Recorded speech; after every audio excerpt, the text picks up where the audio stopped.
Hi guys, के छ खबर? आज चाहिँ म चाहिँ यता कीर्तिपुर साइडतिर घुम्न आइरहेकी छु। यो चाहिँ कीर्तिपुरको थाई बिहार मठ भन्दो रहेछ यसलाई चाहिँ। थाइल्यान्ड र नेपालको एउटा फ्रेन्डसिप मित्रताको रूपमा चाहिँ बनाइएको रहेछ यो चाहिँ। यो चाहिँ यता कीर्तिपुरको नयाँ बजारमा चाहिँ लोकेटेड छ।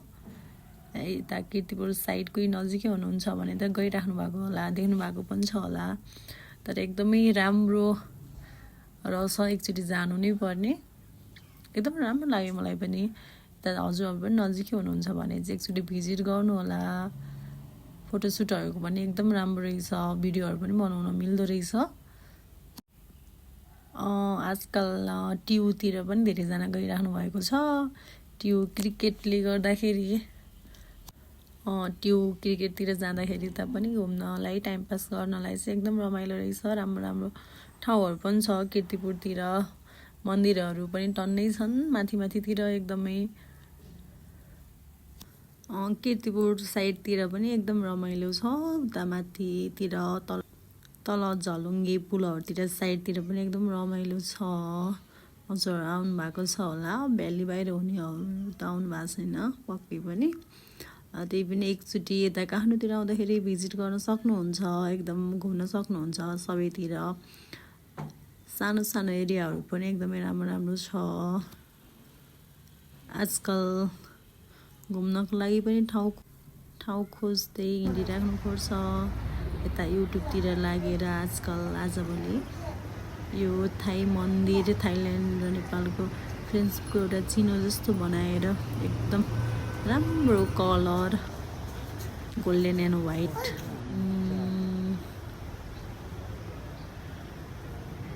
राम्रो फोटोहरूको लागि पनि एकदम रमाइलो ठाउँ जानु पर्यो। भिडियोहरू चाहियो युट्युबतिर हाल्नलाई, गाह्रो पनि छ। बिस्तारै सुरुवातहरू गरिरहेकै छौँ। सबैजना सानो युट्युबरहरू हुनुहुन्छ, साथीहरू पनि सबैले मेहनत गर्नुभएको छ। कन्टिन्यू राख्यो भने त्यसलाई पनि अगाडि जान्छ होला। त्यही होपमा मैले पनि सानो भिडियोहरू राखिरहेको हुन्छु। धेरै टाढा पनि जान पनि सकिरहेको छैन अहिले नै। बिस्तारै राम्रो इन्क्रिज हुँदै गयो, अगाडि राम्रो बढ्दै गयो भने त्यता पनि पुगेला। अहिले चाहिँ यतिकै आफू घुमेको सानो सर्ट भिडियोहरू धेरै राखेको छु। सपोर्ट पनि भइरहेको छ।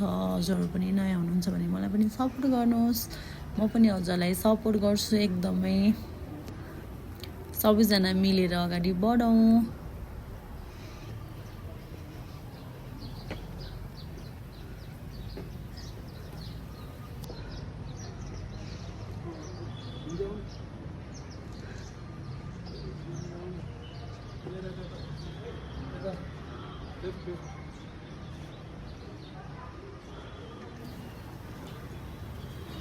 सबैजनालाई धेरै माया, अझ पनि साथ सपोर्ट अझै गर्नु होला। Thank you.